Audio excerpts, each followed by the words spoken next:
somewhere around. Um, and Mr. Ice. Some of you might be wondering who is Ice Nweke. Ice Nweke. You want to meet him? Yes, to just you to know that Nnamdi Nweke, also known as Ice, executive director for DP, is a creative director, a set designer, motion graphic, is a VFX and a film director as well. He's a professional dancer, a choreographer, and creative director. Over 15 years of production experience in Nigeria and abroad. The first certified Latin and ballroom instructor in Nigeria, and a graduate of visual arts and theater arts in the University of Port Harcourt. Yes, this is the man Ice. Presently holds a master degree in international American Latin dance, ONIA, under Dance Vision, Pro DVIDA, that's DVIDA, and ISTD syllabus. Also trained in Argentine tango, tap dance, Cuban salsa, ballet, and contemporary, and a degree in theater arts as a set designer. He is also a former creative director of Society for the Performing Arts in Nigeria, SPAN, a charity-based foundation with a mission to empower the Nigerian youth in music, dance, and drama. That is Ice, the man Ice. It will also interest you to know that he is a chef. Yeah, good in the kitchen as well. So, ladies, gentlemen, let us welcome Mr. Ice, Nnamdi Weke. I don't know if he's here with us. If you can hear me, Mr. Ice, welcome you. Thank you for being with us again, live session. Are you around, Mr. Ice? Can I confirm you're here? Yes, I'm here. Thank you so much, Mr. Ice. Okay. Thank you. Thank you for joining us. It You're was a welcome, wonderful sir. time last week. And we hope that this week is going to be even more wonderful and more insightful. Thank you so much. All right. That is that about the introduction. I'm going to give the floor to Ice, but we'll kick off with a question that, some of the questions we couldn't take last week because of time. I'd like to go over some of them. Start with, I'd like to ask this very important question, and it's on technical and industry specific. The question is under technical and industry aspect of animation. I'm going to ask that what role does AI play in modern animation? Like, how could we sync both together? That's AI and modern um, um, animation. And along the line, we might want you to just display some of your works and just talk about, talk about some of your works, talk about it, and also give tips on how to create portfolio because it's very important now in terms of getting internship opportunities or and you need to provide something that works prior to that time. So need tips on how to create portfolio. But first, the question is how do we I was talking about AI and analytics. How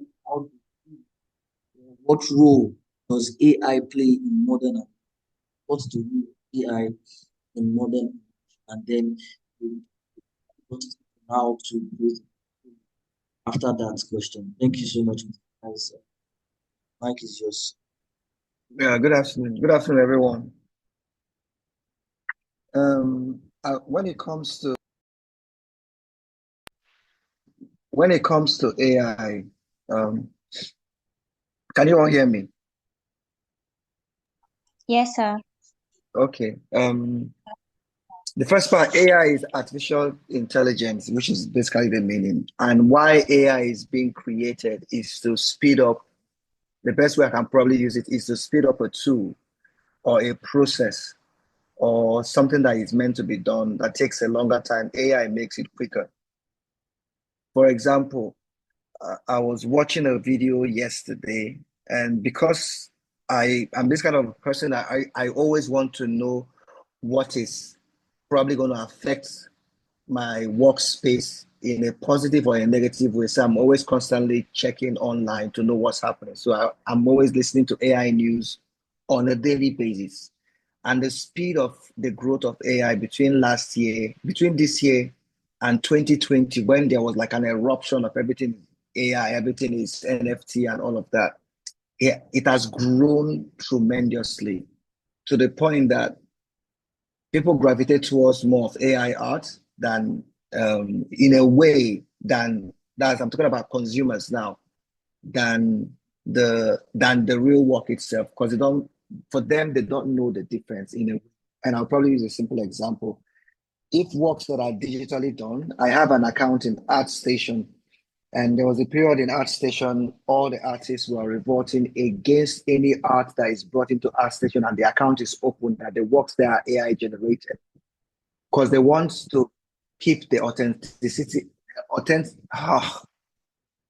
they want to keep the better word to use. They want to keep the real artist in and the AI generated ones out. So it's very important that you go to that website and you see real art from artists, whether they are traditional paintings, whether they did it through digital using their tablet to draw and paint it, but not what you use a prompt to generate. And part of the fight then was that AI was feeding on the information from different various artists. Because sometimes when you write a prompt and you say in style of Van Gogh, because AI database has everything about Van Gogh, it will take the information you fed into it and create it as if Van Gogh created that art. So now people can have Van Goghs or Michelangelo's or Rembrandt's arts or anybody's art that once those arts are online and it's enough for the AI to feed on as a study, as a training, they can recreate those sort of art as if the person was the one that created it. So literally, from one perspective, you see that AI is almost trying to replace what is already existing. Companies are laying off their staffs because they feel that why am I paying you while an AI computer can actually do your work a lot better, a lot efficient, and save us cost. So in the art space, AI, I know it to get to a point whereby we have AI competition where people probably want to show off, I'm the best guy that can create the best prompt, I'll give you the best art stuff. In 2021, there was an art exhibition that happened. I've forgotten which part of Europe it happened. And a guy that used an AI to create an art piece won the competition over people that did digital art and traditional art. It was a big issue then. It was a huge, big issue then. That was the same time Beeple, one of the top digital NFT guy, crap people that used Cinema 4D for the past, that created the most popular word you called everyday render. He started it in 2011 or so. And by 2020, when he did it, dropped his collage of all the works that he does every day since 2011 and renders every day was sold for $69.7 million. One digital art piece was sold for that amount. Now, imagine what took him those amount of years to make. He sold it for that amount. You can create those works in a second using AI. So most people that are growing in the AI space are feeling that why should I pay you X amount of money if I can just generate the art myself? So that's the threat AI brings to the art space when it comes to animation, when it comes to design, when it comes to illustration, when it comes to 2D design. That's the threat. Because there was another Microsoft was of last week released a gaming program, AI gaming program that creates game without you actually trying to model the character, but using prompts. So all the big tech companies are using this AI to train up stuff that normally humans do. They get 3D modeling 3D modeling artists to create characters for them, texture them, color them. Then the other ones will light them up, build up the environments and all of that. There's another app that creates environments in for gaming system, creates environment for even animation. And another helps you take a 2D picture, make it into a 3D picture.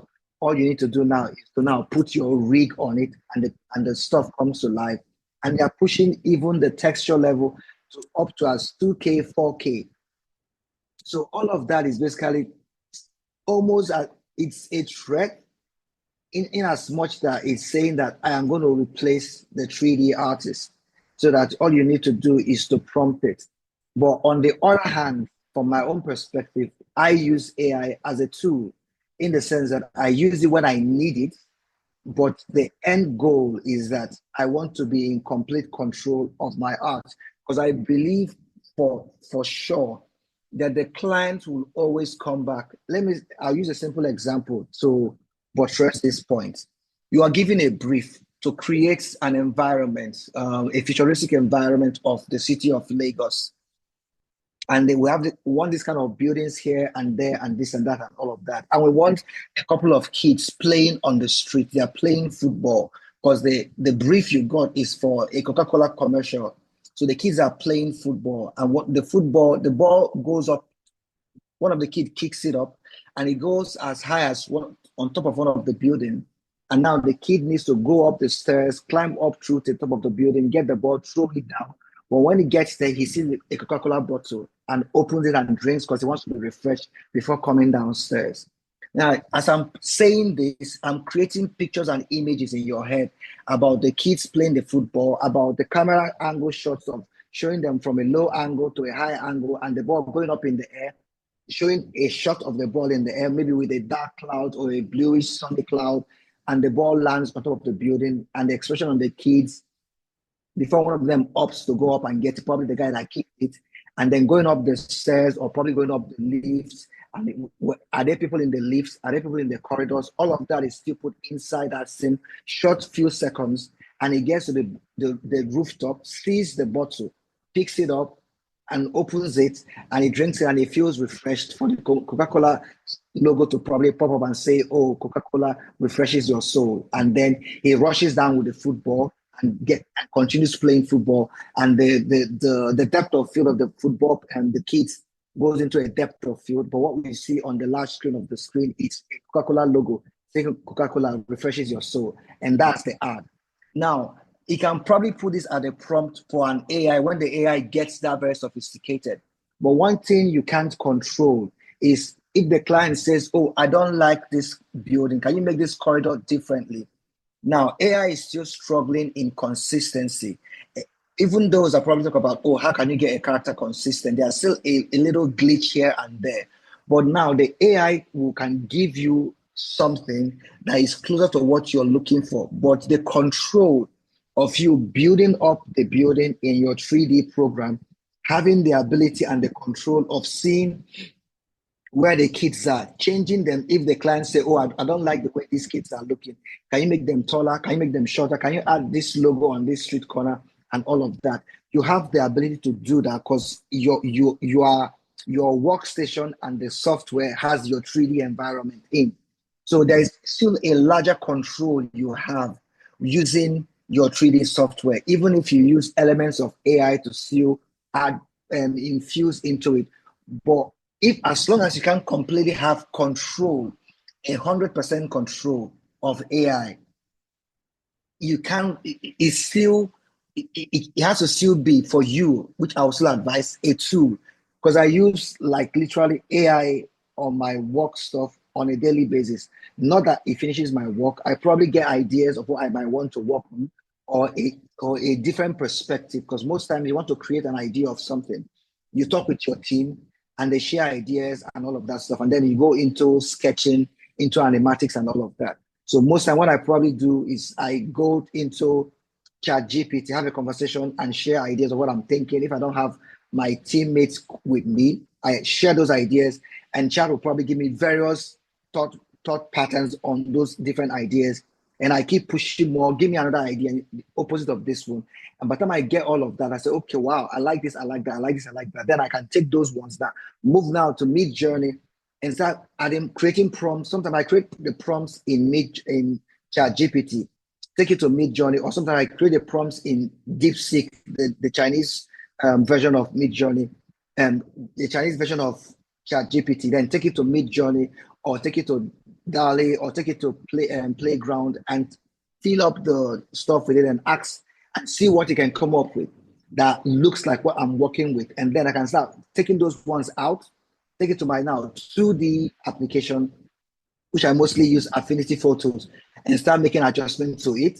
When I finally get this is what I'm looking for, then if it's for animation, I can start creating the 3D model of those structures in my 3D program, which is Blender.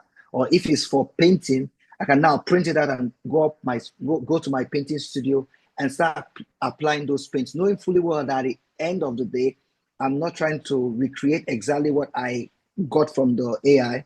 I'm adding my own idea because from the very beginning, it has always been my own idea.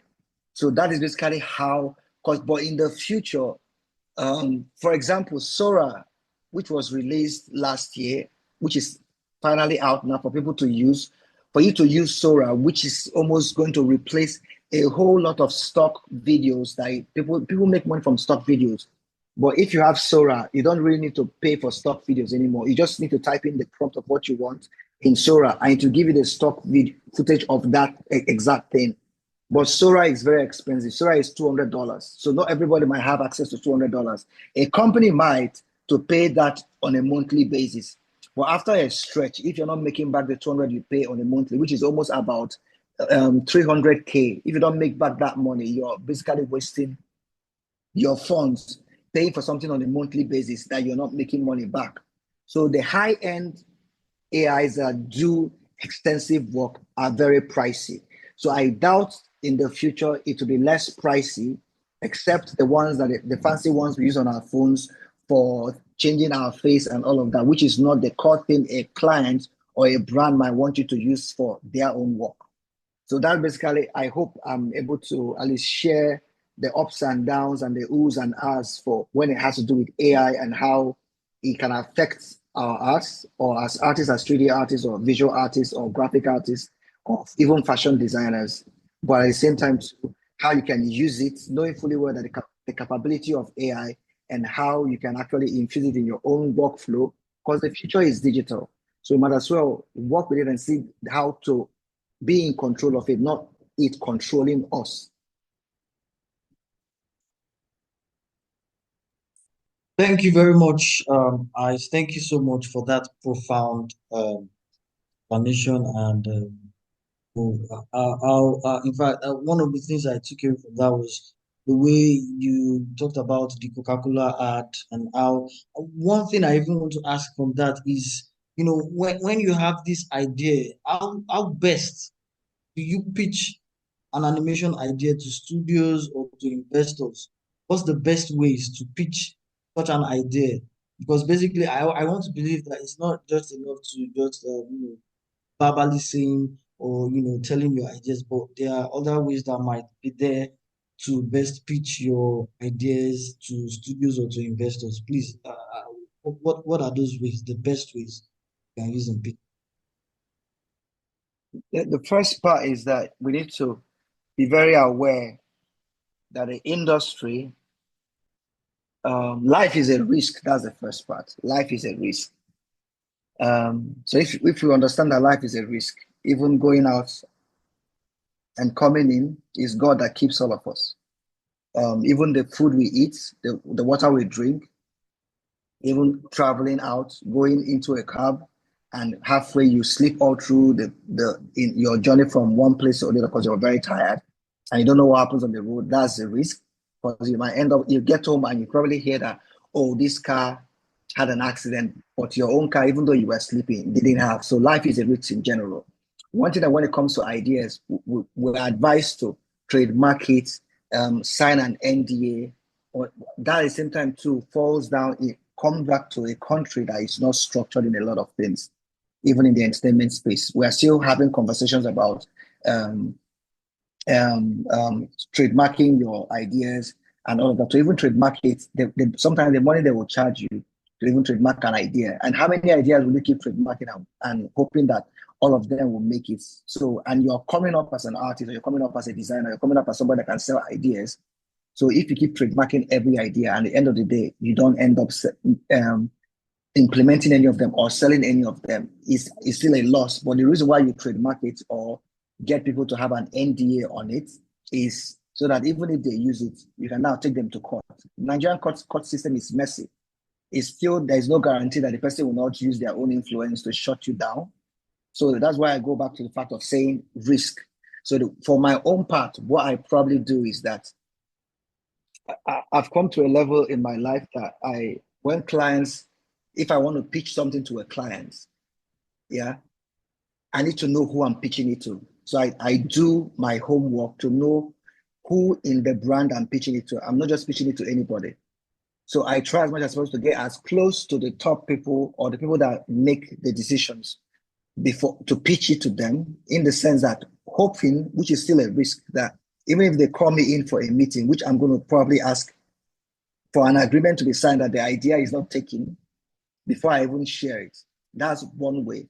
But if I don't know anybody in the company and I'm willing to share with anybody that is in the company that might feel that they might take it to the right people, I have to know that I stand a risk of watching my commercial happen before me on TV and I don't get anything about it, anything from it. So my first part, if I don't know anybody in the company, I don't really share it. I wait out my time until I get in there to share it. And I'll use one simple example. I had an idea for doing something with a big brand, a hotel brand. And that was in 2012. I was in Las Vegas in 2011. It is 2011. No, I was in Vegas in 2013. I stayed in Paris Hotel. Now the hotel itself is one of, like, all the hotels in Vegas, they dwarf hotels in Nigeria. We can say we have 5-star hotels, but really, we don't really have a 5-star luxurious hotel in Nigeria. Trust me when I say that. The film that we've seen that showed hotels in Las Vegas, they do a disservice to the hotel because you won't really feel it. I stayed in Paris Hotel, Flamingo Hotel, and I went to New York, New York. Now, how the hotels are built, they are built to represent the name. So I've been to France. So when I stayed in Paris Hotel, everything in Paris Hotel was built as if the hotel was in France. The Paris Hotel has the Eiffel Tower, the famous Eiffel Tower built on it. So people even go up to the rooftop of the hotel to make their proposal as if they are in Paris making that proposal. New York was built like as if you go into New York, you think that you are in the hotel. Even the hotel floor had the streets of New York, had the signpost of New York. So even in the hotel lobby, you would think that you are in the streets of you're in the streets of New York. Similar to Paris Hotel. If you're in Paris Hotel, in the lobby, you feel, even in the restaurant areas, they build the restaurant areas, a section of it almost as if it's a street. Because in Paris, almost all their restaurants are on the streets, so they are side by side each other. So the cobblestone that is on the Paris floor was the cobblestone they used there. So it was that detailed. So in that hotel, they had shows running back to back, not like the AY show that we have once every Easter, or basketball show that is once, or Alibaba show that is once in a year. They have a production company running a production every day. Sometimes a concert, like a Celine Dion concert can run in that hotel for 2 years. So the guests come downstairs and actually enjoy themselves in the concert and go up to their room, because the hotel has a hall that is massive. Coming back to Nigeria, I was shocked that no hotel was doing that. So I asked a question. I asked one of the big hotels in Lagos a question. Why are you guys not doing this? They say, well, because nobody has ever thought about it. That since I'm talking about it, I should put up a proposal. Now, what I needed to present to them, I didn't have it. But the person I shared it with was one of the in-house person a foreigner that runs the hotel. So what I did, I didn't go further because it was an outdoor, out of the office, was still in the premises of the hotel sort of meeting. It wasn't in depth. But I mentioned, have you been to Vegas? Yes. Oh, you know the show that happened in Vegas. Why don't you guys do it here? So she understood it, but like, but she's not into it. And she was like, okay, since you are into shows, why don't you put it up? And that was in 2013. And I can boldly tell you, as of 2019, I'm in partnership with that hotel, pushing towards that idea of that show. And in 2025, we are now creating room to have multiples of those sort of shows happening in the hotel. So my approach is to ask if there's a need for it, and there was a need.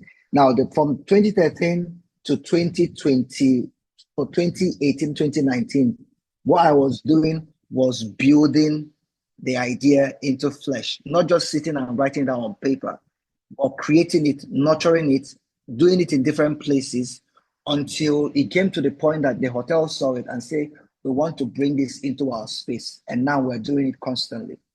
So that's the same way it's safer to handle your idea. If you have an idea you want to share to a brand, if you know it's concretized, that you know if you know it's concretized, then you can actually approach any key person in the brand to show it to them. Because brands, most times, if they don't probably see what you are saying, they can probably say, oh, it was a conversation that both of you had.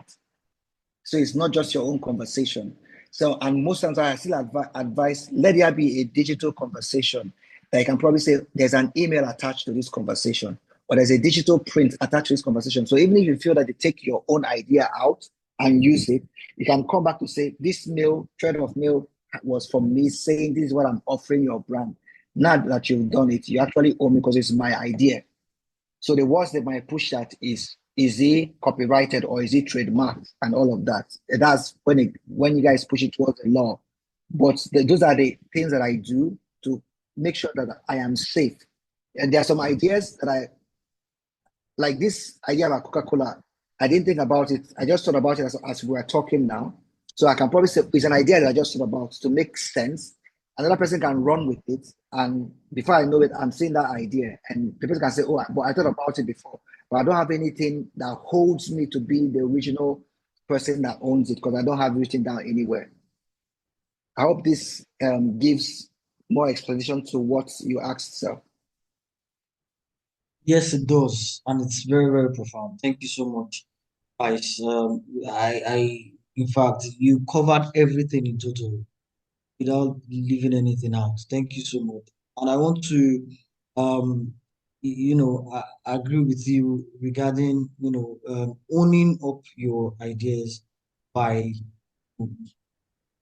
marking or have a digital sort of thoughts to back it up, right? Whenever you are communicating. Thank you so much for that. We appreciate it. Guys, I don't know if you would like to share some of your work with us, and Yeah. maybe So you who can also I talk about. can I send it Yes, to? Can I send it to who should I send it to? Yes. Who can I send it to? Or because I I'm send it to talking I send it to Mr. Michael. Mr. Michael. Okay.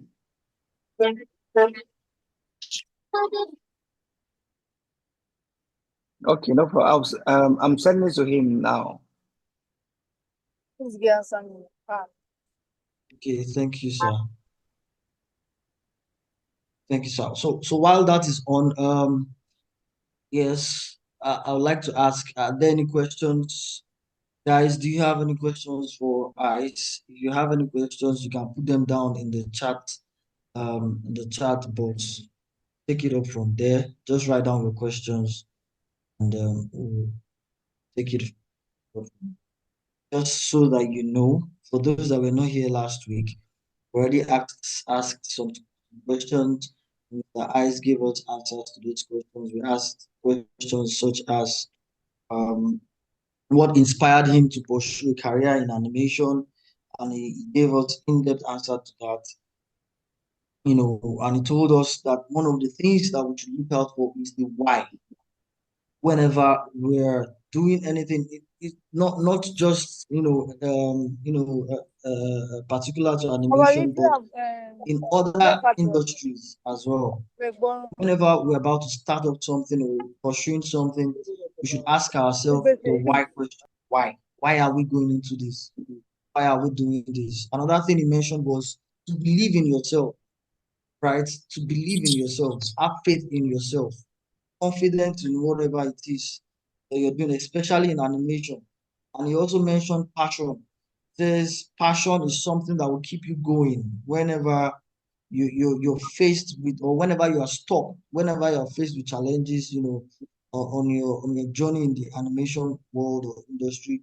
Passion is one thing, the driving force, yes, that keeps you going, right? So let's activate our passions for animation, whenever our strength can, feel or something, or whenever we feel, tired or less motivated, passion is what, right? So these are some of the things that, we shared, or the takeaways that we got from last week's session. We also asked him how we got into the animation industry, and he shared with us. You missed a lot. Anyway, I must confess, you missed. We also asked what software he recommends for beginners in animation, and he mentioned Blender. He says Blender is one of the, softwares that is good for beginners because of the kind of friendly interface that he has. It's very friendly. He also asked questions like the differences between 2D and 3D. Lots. He shared a lot with us.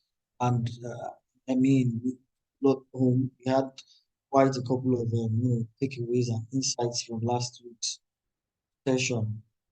While we are at it, just if you have questions outside what I've just mentioned, please just pen them down in the chat.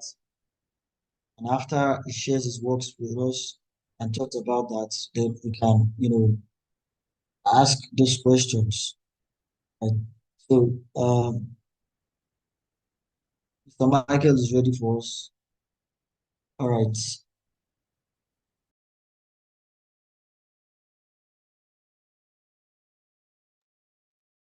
So, Michael, are you ready to?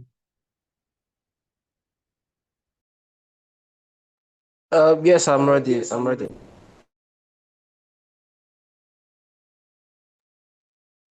Okay, let's get started then. Let's see some of his works, and hopefully he can talk about it, share with us how we got into it, how we started, how it's going, what tools, what used.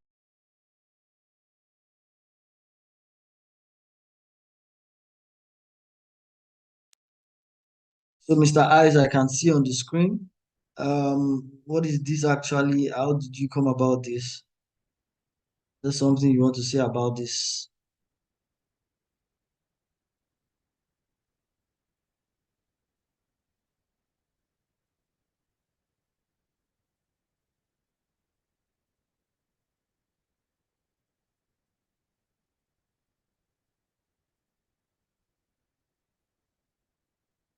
Can everyone see the screen? Can everyone see?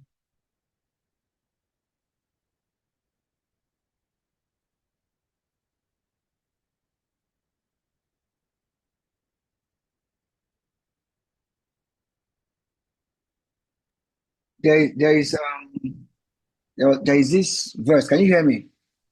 Yes, we can hear you. Okay. There was this verse that actually got me inspired. Yes, there was this verse. I was listening to a chant, a Gregorian chant that was chanting, O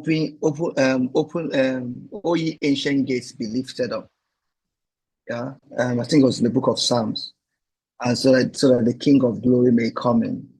Yeah, so I tried picturing because we've watched all these ancient movies, Tomb Raider,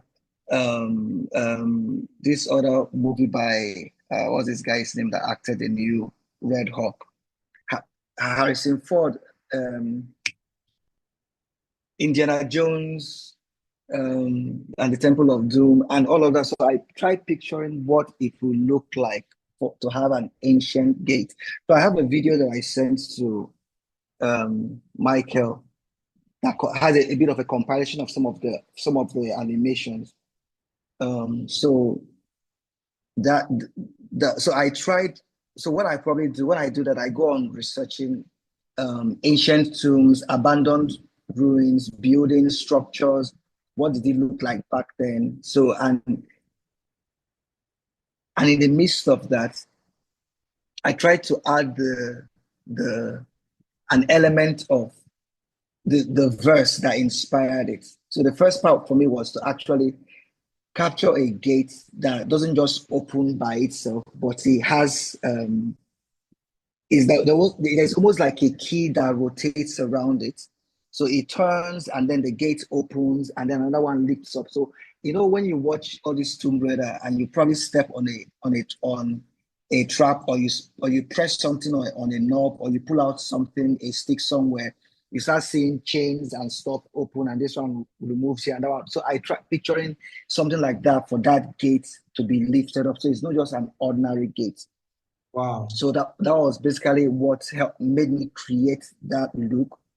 I think it's in the video. I think it's towards the end of the video itself. Yes.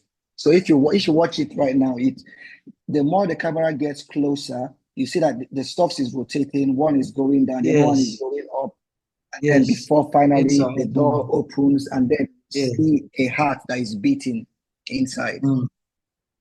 So words and verses and pictures and images inspire me to create something with it.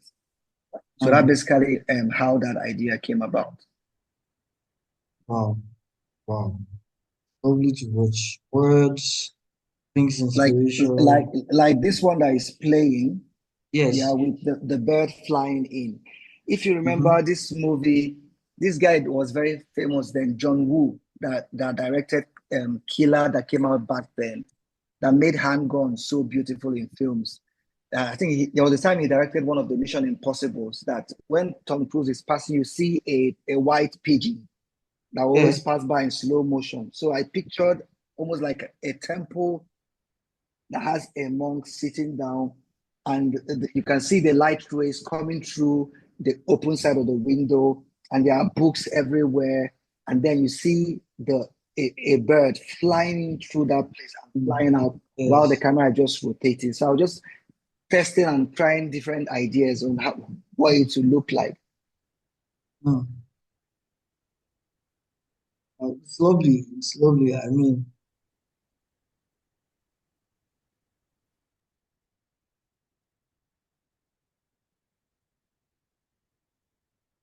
and the other part too that I use sometimes in tasking myself is I might see maybe somebody's animation and I try to picture how did the person do it. And I go to my station and just put that animation on repeat and I try to recreate it to the best of my knowledge. And in doing that, I am learning, oh, don't do this, oh, do that, oh, remove this, oh, remove that. Because my target is to let me see how close I can get to what this person did. So I'm not looking at the person's tutorial. I just probably came across his 5 seconds or 7 seconds or 10 seconds animation. But I'm like, okay, let me see what I can do with it. Now, and one other thing I probably do, I try and join competitions. Like after this video that I explained now, there's another one of a guy, this one, yeah, of this monster and the guy walking up the stairs was my submission. There is this popular guy on YouTube by the name Punisher. He does this global animation, 3D animation, 5 seconds 3D animation that everybody, every animator all over the world do their submission. So you get close to about thousands of submissions from everywhere. Yeah, so he gives a theme, gives a plain template, and yours is to create the environment, create the idea, create the story and everything and submit. So those things too, put me on the edge to do my very best to create something that when you probably look at it alongside every other person anywhere in the world, you can probably say, oh, wow, this guy knows what he's doing. So I use that to challenge myself, to push myself as an artist, because we need those extra push by other competitions to actually help us push upgrade our craft itself. Wow, that's lovely. Can we have that particular animation? Did you Yeah, it's the one that is about to play now. okay, This this one. one. Yes. Wow. This is really lovely. I think I saw it. It was one of the animations you sent on the group. And when I saw it, I was amazed. I was like, wow. So what was there a reward attached to this submission? So I mean like there are rewards. I didn't get to the final, but there are big rewards. But the main thing is to actually even challenge yourself to do it, yeah, to try it, yes, to and try it. You attempt. get me? Mhm. And finish it and all of that stuff. So there are rewards. But the main thing that on a normal day I wouldn't have actually taxed myself to think outside of my normal stuff to create something on this direction. And that was even what inspired um, my Bini submission that got a nomination.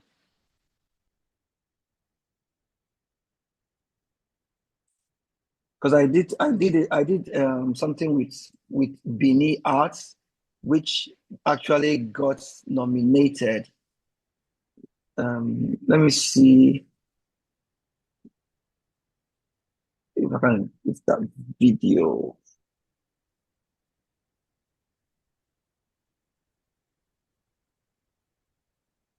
So I can open that video.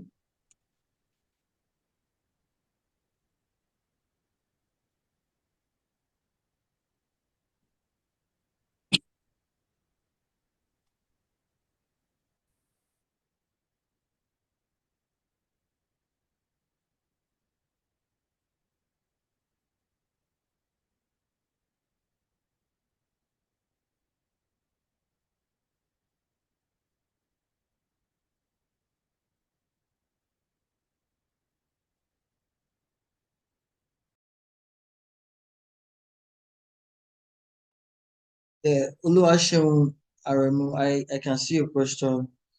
Question says, um, yeah, you're asking how long it takes to be an animation expert, like really creating stories, but still at beginner's level. All right. Now, I should take the question very shortly. Yeah, I can answer the question now. Okay. It is a scary truth, yeah, but I'll still please. What's his name again? I think she's a female. Okay, she. Yeah. Okay, Oluwaseun is her name. Seun. okay. Seun, are you Sheung, here? Can you hear? I'm here, Sheung. sir. Good afternoon, Okay. Yeah, sir. good afternoon. Um, Believe me, I'm still learning animation. Okay. And so if I tell you I've been doing animation, I started working with Blender in 2021, but I have a background in animation because I've been using Cinema 4D since 2011. But I didn't go fully into animation with Cinema 4D. I was doing more of set design but that was what was bringing money for me. Animation wasn't. The only animation that I did that got me a little bit of money was using After Effects for logo animation or if a little commercial here or there or my own projects.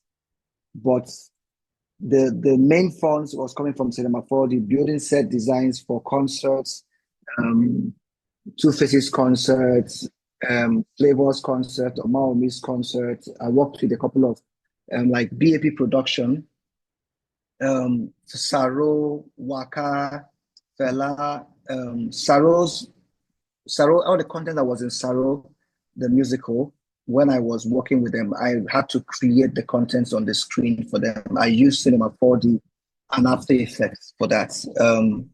Waka the Musical, the same thing. Fela and the Kalakuta Prince, I used that to, even with the projection mapping that we use for Olorumbi and Moremi the Musical. So I did majorly, I used majorly Cinema 4D and After Effects to create every content that I was using for those productions for BAP production. That's the founder of TAFTA. And that was not like animation of what I'm doing now when it comes to animation. So I won't probably, so that's why I'm a bit, if you look at the year, you probably say, oh, you've been doing it for a long time. Yes, I've been doing it for a long time, but it depends on the amount of hours you put in. It's very important. The amount of hours you put in determines the outcome of what you will get. Like, I try as much as possible to do something every day. The days I miss it, I compound it to a day that I'm going to do a lot of animation, either to learn or to create something new. So that is what I task myself to do, because I want to do an animation film, an animated film with a few people that I can work with on it. And for me to do that, I need to understand Blender, and I want to use Blender to do it. Because without it, I will just basically I will lose interest in it.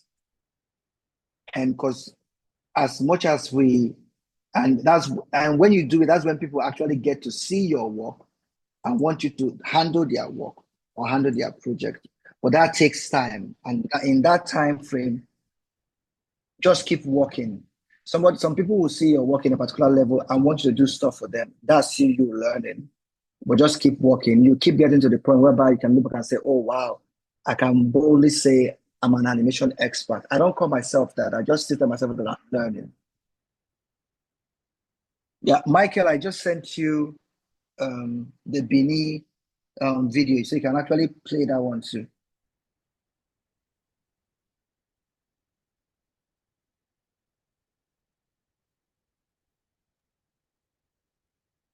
Thank you, Ice. Thank you so much. So, are you satisfied with that question? With the answer, rather. Sorry. Yes, sir. Yes, I am, sir. Thank you very much, sir. You're welcome. Wow. And Ice, thank you so much. Just please, for the benefit of those that were not around last week, we would like to just go over some of the questions that we asked last week, just to touch on them. Not much. Can take like probably three before we have the video of Empire play. And one of the questions was, what inspired you to pursue a career in animation? I don't know, just touch on it a bit. Nice. Thank you. What actually inspired me to pursue a career in animation? I think it started with the idea of I grew up loving. I watched a lot of Tom and Jerry. So I did comics in school. Um, I found out that people were ready to pay for my comics. So before the class finishes that day, I finished one comic, whether if it's Knight Rider or the A-Team or Superman or a Jackie Chan comic or a Rambo comic, and people are ready to pay for it. And so that was how I started liking the idea of doing comics. And then when I started seeing films like Disney film bringing comics to life, and when the idea of the animation, the first style of animation, which has to do with paper animation, adding more papers to just keep creating the image to move, I was like, oh wow, so that means I can still do the same thing, but I never had the space or the school to learn it. But that seed was there. So I just continued life until I came into the age of doing my own production, and I came across the team. One of them was close to the person that was behind Vimeo, and I was trying to do my show at that time. And the person said, "Oh, I've seen your paintings. You understand color. You understand literally the entire fundamentals of design principles. Why don't you go into animation since you want to do a stage production that is not your regular stage production? You want to introduce film into it. Why don't you use animation also? So they introduced me to Vimeo. Vimeo website has a lot of artists like us displaying their works there. So I was inspired by it. And that was what truly fully back now into that my first love as a little guy drawing comics. So I just went back in and started, okay, that means that I don't really need to draw that much. I can actually go into a 3D space and start creating stuff. So that's what pulled me in, even though I got the first scare of seeing 3DX Max. The interface was confusing. Photoshop interface was confusing, so I dropped both of those ones and ran away. Then finally, somebody introduced me to Cinema 4D and Corel Draw, but later on, explained the nightmare of Photoshop, which has to do with the layers, the layering system. So immediately I understood the layering system in Photoshop. I went back into Photoshop, but finally left Photoshop. So I used Affinity Photos because it's a one-time payment. Photoshop is always charging you every month. But that was basically how I started my journey into. So when I just got, I did my show. It was a success. People loved the animation that was in the show.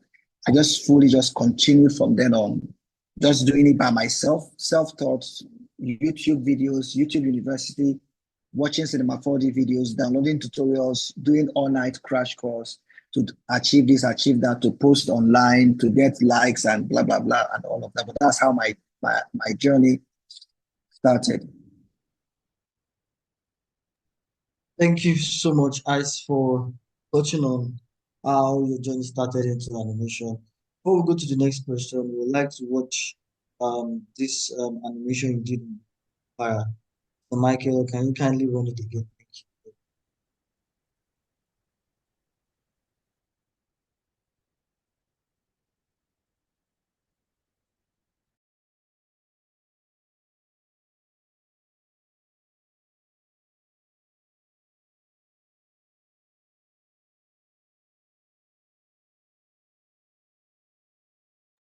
Mr. Ice, was this a personal project or you did it as a job for Anyway, it was a option? personal project. It was a personal project that when I finished it, it was almost the same time to actually do a submission for it. So I submitted it. It was an African animation competition. I submitted it and it got nominated. Wow.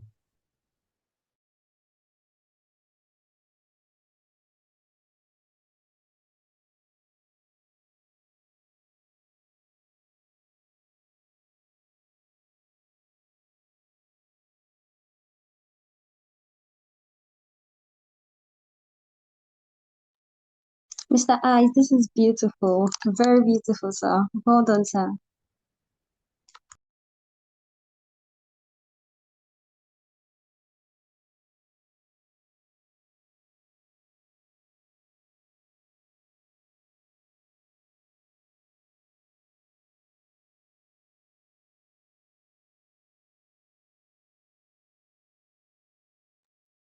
Wow, this is lovely to watch. I mean, it doesn't even look like animation to me. Very, very nice. Hold on, hold on, hold on. Okay, like I'd like to ask one other question that we took last week.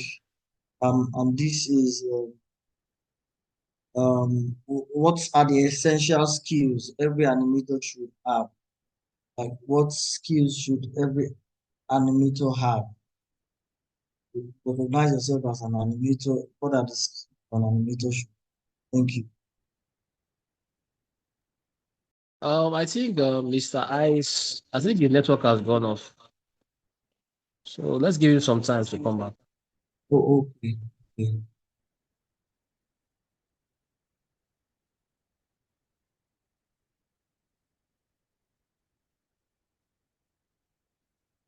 Then when he comes back, you can ask him directly. All right, sir.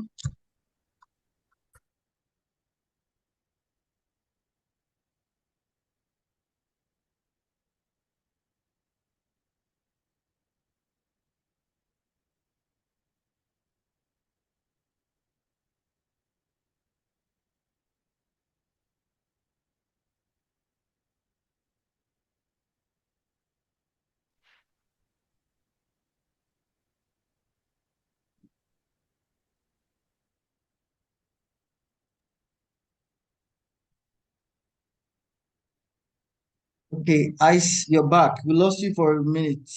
Yeah, sorry, it was network. Yes, yes, yes. We understand. And while you're away, I was asking a question. I didn't know you were not with us anymore. So I was trying to ask one of the other questions that we took last week, that is the essential skills every animator should have. What essential skills you think every animator should possess? What skill? Yeah. I think that, yeah, I think the one I talked about, passion, yes. Yes, yes. Passion for me is the first one. Passion for me is a skill. Like if it's harnessed properly, it will do amazing things. If it's not, it will be very destructive. Because people can be passionate about the wrong thing or I'm passionate about the right thing, but that passion is what will pull you through anything. Because animation is frustrating. So because I deal with that on a daily basis. Sometimes I just want to stop. So what I always advise is the more you create, yeah, the more you will not have a reason to stop. Why? Because the day you see what you created, it will draw you back to that drawing board. So passion for me is very important because a lot of people that probably stop halfway, they never. There's a way you start your gen. Yeah, the gen starts, but it still hasn't fully started. When you want to put on your light will cut it off because the gen hasn't fully started. That's some gens that you know that is about to pack up. Yeah, so your passion, you need to ginger it up to the point that you've tasted animation that is you're happy to do it. That is what, even when you leave after some years or something happens that you stop doing it. When you see your work, that work has a way to draw you back. I'll use a simple example. There was a painting I did. There was a painting I did. I think to explain this, I'm going to send Michael that painting to to put up. There was a painting I did 17 years ago. I did a painting 17 years ago. Wow. So that painting, that was like me on the highest, if there's something that you can probably say highest of level, that was me on that place. I did that painting while I was still a university student. I left school 2 years after I did that painting. Came into Lagos, did a couple of paintings, maybe 2, 3 years. I had an exhibition in terraculture. And let's say 5 years after I did that painting, I stopped painting. That's when I focused on mastering dance and getting my certificates and all of that. So fast forward to one interesting day. I was in a restaurant. I have an artist that I was managing at that moment. So a lady listened to the artist perform and said, "Oh wow, that your art is very good. Can I get your number?" And my talent said, "Oh, you need to get it from my manager."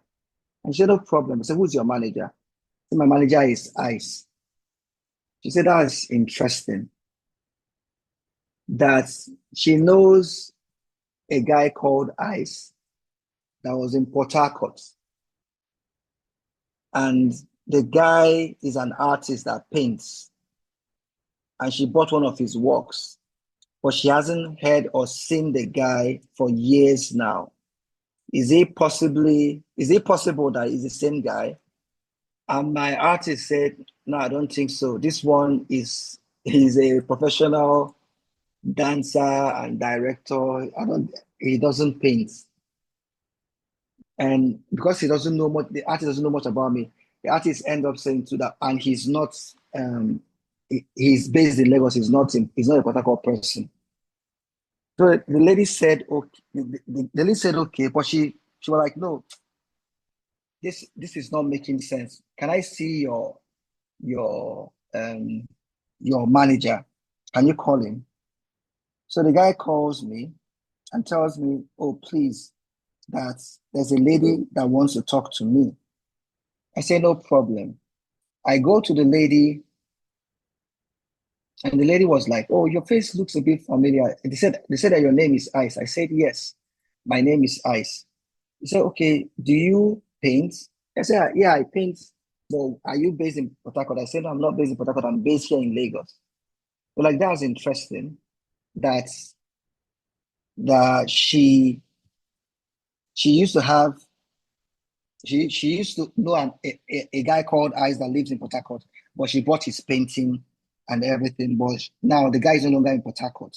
The guy is nowhere to be found. I'm like, oh, that's interesting. Oh, you're in Port Harcourt. I said, I schooled in Uniport. So I used to paint in Port Harcourt. And the painting that she talked about, I've been searching for any picture of that painting because I knew that painting was profound.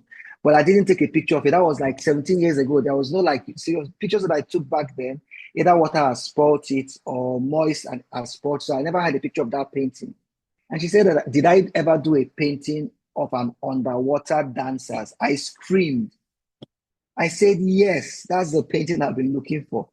And she invited me to her house. And this painting is about 5 feet by 5 feet by close to about 4.5 feet by 5 feet size painting. No, 5 by 6, almost 6 feet painting. Big painting hanging on her wall. I was staring at that painting as if is this my painting? That even her friends were asking, Ice, are you sure this is your painting? And that was 17 years ago. By then, I've done another underwater painting. And what I did then wasn't it compared to this. So when I saw this, and by then I was like, do you know what? People are already telling me, I just leave this painting, focus on your dancing, focus on other things, focus on the shows you do. But when I saw this painting, the passion of how I painted this, I studied National Geography to study about underwater stuff, the fishes underwater, dolphins. I studied how the people look in a far off underwater. I studied the reflection of water. I was studying bubbles. There was a week I took out time to study on how bubbles look underwater before even getting now the characters and the models to take pictures of them, to start studying their body movements and start painting them and putting them in different positions on the canvas before painting it. So that was the process I used in creating this work that you guys are looking at 17 years ago. Wow. I've lost that by the time I saw it, I've lost the passion of doing works like this again. And I still have list of works that I've been wanting to do that I would have done back then if I was still in Port Harcourt. Because I created a space whereby I was working round the clock. Round the clock, I was working. I don't care about anything, no party, no hanging out. I was just painting round the clock. So what that work did was that he brought that passion back. So literally this work brought me back to painting again. So I'm back into painting again. That's why I made that Wow. emphasis on passion. Wow. So good to know. Wow. The painting, wow. This is so lovely. I mean, thinking about it, that it's a work from 17 years back, 17 17 years years back. ago.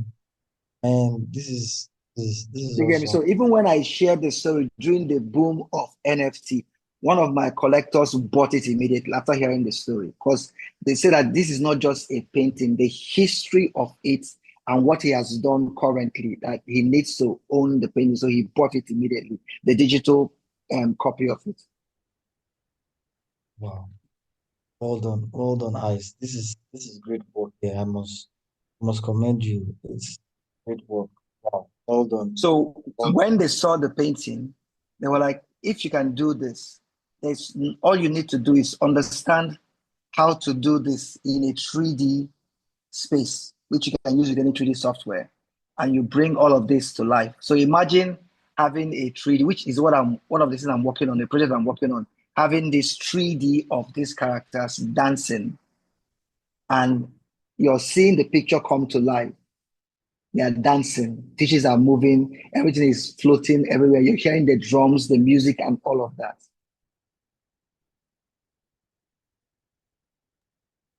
Thank you so much, Ice. Thank you so much. We'll be rounding up shortly, and before we go, I think she asked a question about the Benin Empire um, um, animation that you did. She was asking if the castles were AI tools. Am I right, Sean? Is that your question?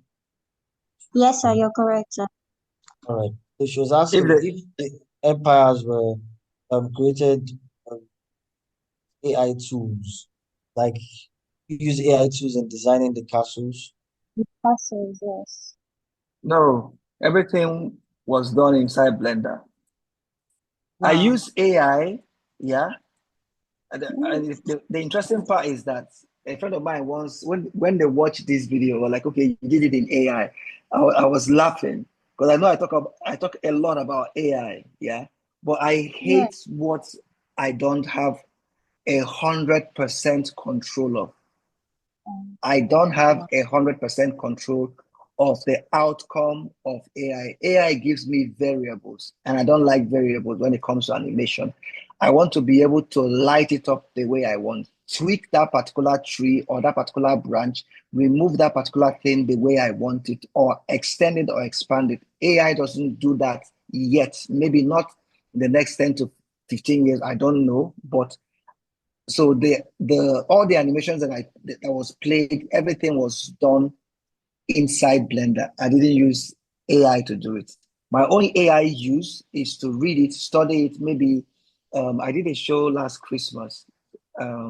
Mostly what I did with the AI is either create the storyline to understand it, but now maybe use Midjourney to generate the image and then take it to another AI software to bring it to life for what the client wants. But mostly everything everything that I was doing or everything that I've showed you so far based on video is all done inside Blender. And I believe that if I don't do it that way, I'll basically will not probably be in a way I'll probably be telling other artists that, oh, just use AI to do your animation. But I know that it will get to a place whereby a client might tell you, oh, change this stuff. And when you go back to AI to change it, AI will give you another variation of that thing. And the client will say, no, no, no, that's not what I want. I want this particular thing to be changed. And you start struggling. And by then, you can't recreate that particular place using your 3D model. Even if you try it, it might not be consistent with every other thing. So I love if I'm creating anything animation from beginning to the end, except if I want to dedicate a particular part to AI, then I do it. Aside that, Wow. Sir, please, another question. How long did it take you to design this, to create this animation? which of them? This Benin story, or this The the beginning Benin game? story. Yeah, I started the animation. The first part, what even inspired this? Yeah, what inspired this journey of this Benin journey was a picture I saw online. I was checking something. I wanted to do something with a clock, a lost clock that is in a mountainside, an ancient clock that is breaking apart but is lost in the mountainside. While I was checking references, because most of the time when I'm creating an animation, there's this PureRef. It's a free app. PureRef is almost like an empty board where you can download images that speak about what you want to do, and then use Happy those. Yeah, story. yeah, Can you spell PureRef. it? Pure. Okay. Then capital REF. Okay. PureRef. So PureRef is almost like a blank canvas where you can download images and just keep on a folder. Okay, sir. Maybe you can probably say Lagos Street. You have images of Lagos Street because you're creating an animation of Lagos Street and you want to see what Lagos Street looks like. So whatever you're creating is like that. So while I was doing that, I saw this image. Let me, because this image hasn't left my desktop. I always see to remember because I have two of them, but one of them I haven't worked on the first one, but this one inspired the Beanie stuff. So I'll send it to Mike to post in the group. It was a fantasy image, but when I saw it, I was like, oh my God, I need to do something with this. So when I started it, the same time I did something similar about Beanie, and a lot of people were asking me why did I do a Beanie art? I was like, because the art itself, I'd done a lot of painting with the Festac face. And so this art, this face speaks to me a lot. So when I was doing it, I was thinking about the face, and the face looks like the face that should be in the front of the building and all of that. So I was like, oh, let me add it. So I added it. While I was adding it, I started developing the story for the Benin story, because the Benin story, what I studied theater arts, is a story that is almost lost, and people don't talk about it anymore. So I just said, let me see how to revisit it.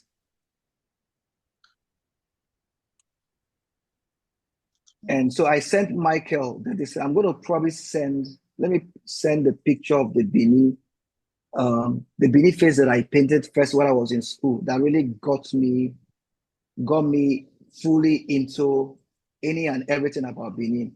I've sent what inspired me to create the last part that has the Benin face. So if Michael can post it in the group. Michael can post it in the group. Where is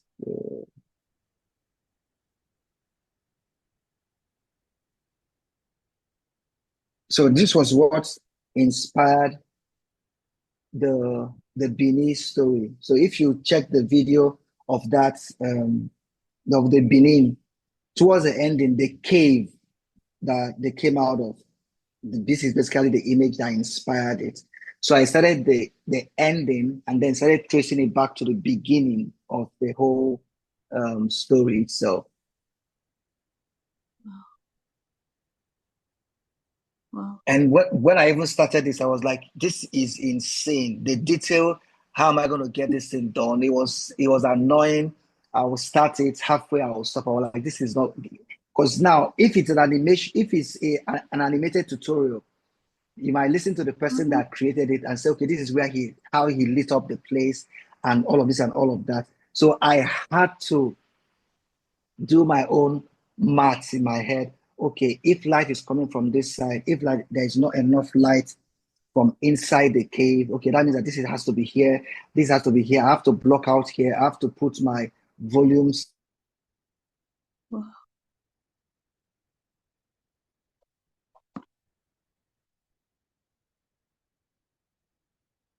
See how close I'll get. At the same time, too, now still maintain the idea of now the new story that I want to tell. This is well detailed, to be honest. God. So are you saying this? Yeah, this is too much. Too much. Don't don't worry. That's where passion comes in play, right? Hi, when? Don't worry. What? God. Started. You started. Don't worry.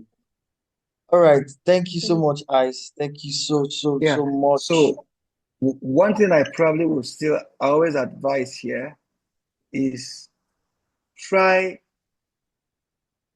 challenge. Okay, I've seen the Benin face.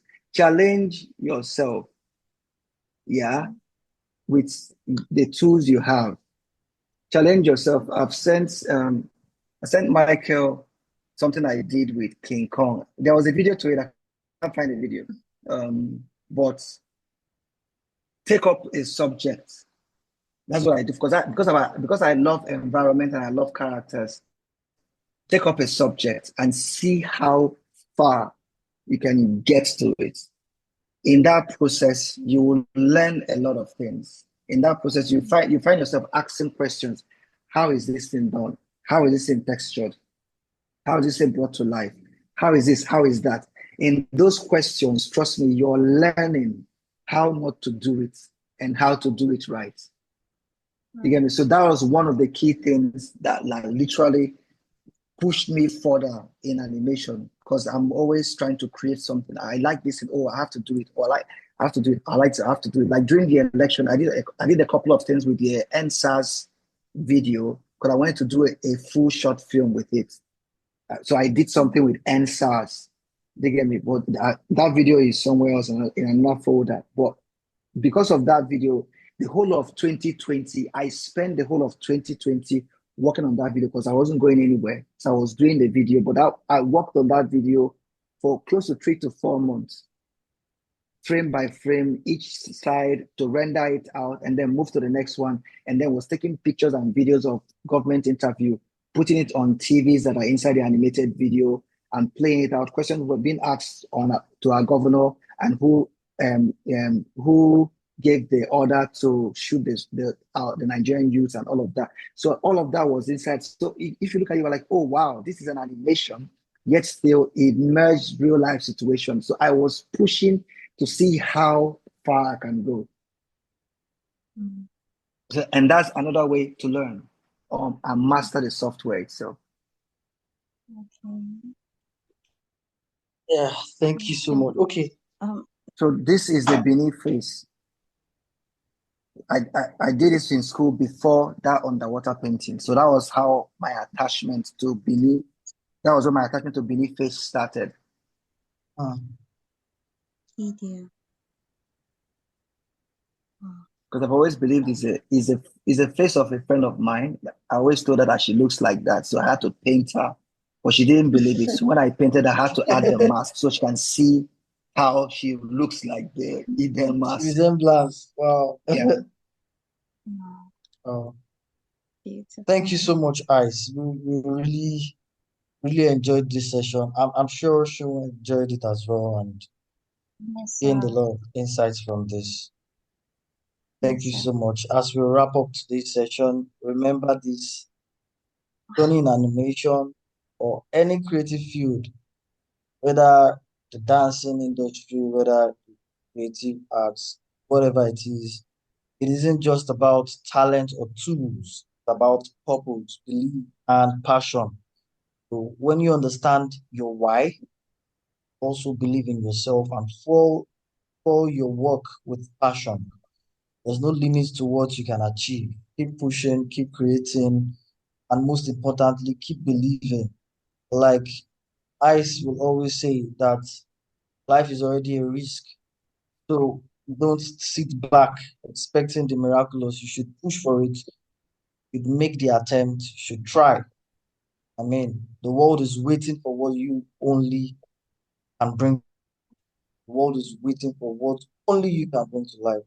To make the most of it, and then you would enjoy the results there.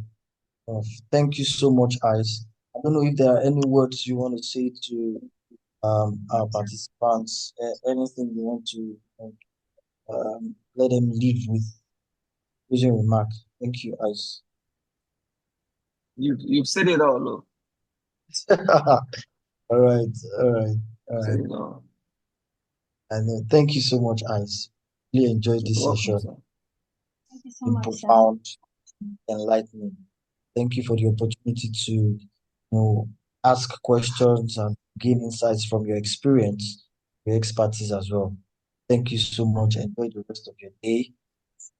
Love You you. too, We'll sir. also have you back sometime, maybe in the next cohort. But till then, stay blessed. Thank you so Thank you, much. sir. You too. Okay. So, Michael, thank you for hosting this session. God bless you real good.